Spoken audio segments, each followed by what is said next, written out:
কেমন আছো তোমরা সবাই? আমি তো বহু বছর পর আজ ভিডিও আপলোড দিচ্ছি। তো আজকের ভিডিওটা কিন্তু অনেক বেশি স্পেশাল। তোমরা যারা আমার লাস্ট ভিডিওটা দেখেছো, মানে এসএসসির পরে আমি কি করেছিলাম সেটা নিয়ে একটা ভিডিও ছিল। তো ওই ভিডিওতে আমি তোমাদের সাথে শেয়ার করেছি যে আমি 10 MS এর আফটার এসএসসি কোর্সে ভর্তি হয়েছিলাম। আর এটা হচ্ছে ওই দিনেরই লাস্ট ক্লাস, অর্থাৎ ওই দিন আমাদের প্রেজেন্টেশন ছিল। এই জন্য দেখতেই পাচ্ছ আমরা সবাই কত সুন্দর করে শাড়ি টাড়ি পরে সেজে গুজে চলে এসেছি প্রেজেন্টেশন দিতে। আর সবাই দেখতেই পাচ্ছ কত এক্সাইটেড হলেও সবাই কিন্তু প্রচুর নার্ভাস ছিল, এমনকি আমি নিজেও অনেক নার্ভাস ছিলাম। তারপর একটু পরে আমাদের প্রেজেন্টেশন স্টার্ট হয়ে যায়। এখন ফর্চুনেটলি বলবো নাকি আনফর্চুনেটলি বলবো সেটা আমি বুঝতে পারছি না। তো যাই হোক, প্রথমেই প্রেজেন্টেশনের শুরুতে আমাদের টার্ন পড়ে যায়।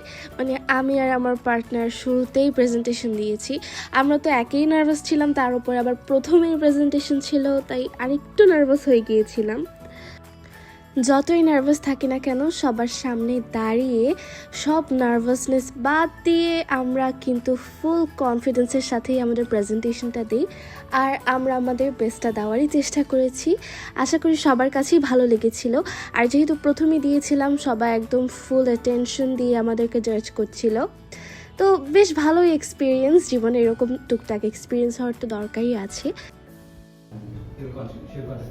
Okay, so let's imagine a situation. Some friends or cousins are sitting together, but they are busy on their phone. Now, they put their phone down and someone asks, how are you? আমাদের presentation শেষ হওয়ার পরেই একে একে বাকিরাও presentation দিতে চলে এসেছিল।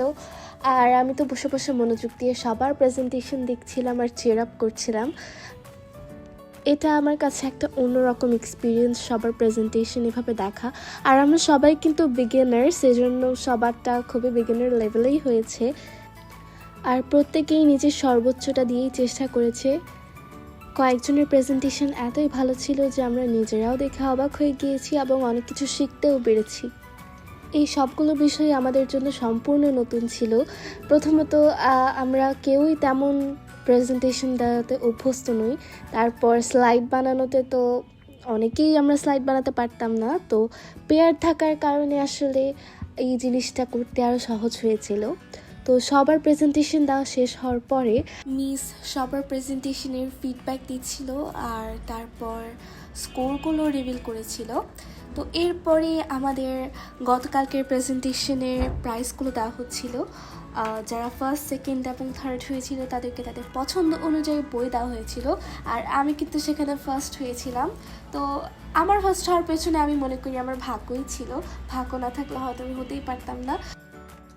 Presentation শেষ হওয়ার পরে আমরা সবাই একটু রেডি হয়ে নিচ্ছি ছবি টবি তোলার জন্য। আর ওই দিন যেহেতু আমাদের লাস্ট ডেট ছিল, আমরা নিজেরাও একটু স্যাড ছিলাম, কারণ এরপরে আমাদের আর একসাথে বসে কখনো হয়তো ক্লাস করা হবে না। তো ছবি তোলার জন্য সবাই কত এক্সাইটেড দেখো। আমরা সবাই কিন্তু অনেক ছবি তুলেছি, আর এই ছবিগুলো কিন্তু আমার ইনস্টাগ্রামে আপলোডও করা হয়েছে। তোমরা যারা এখনও দেখোনি দেখে আসতে পারো। তো এটাই ছিল আমাদের সবার একসাথে লাস্ট ক্লিপ। এরপরে হয়তো সার্টিফিকেট যেদিন দেওয়া হবে সেদিন আমরা একসাথে হব। আর এই ছিল আমার আজকের ভিডিও। তোমাদের কেমন লেগেছে অবশ্যই কমেন্টে জানাবে।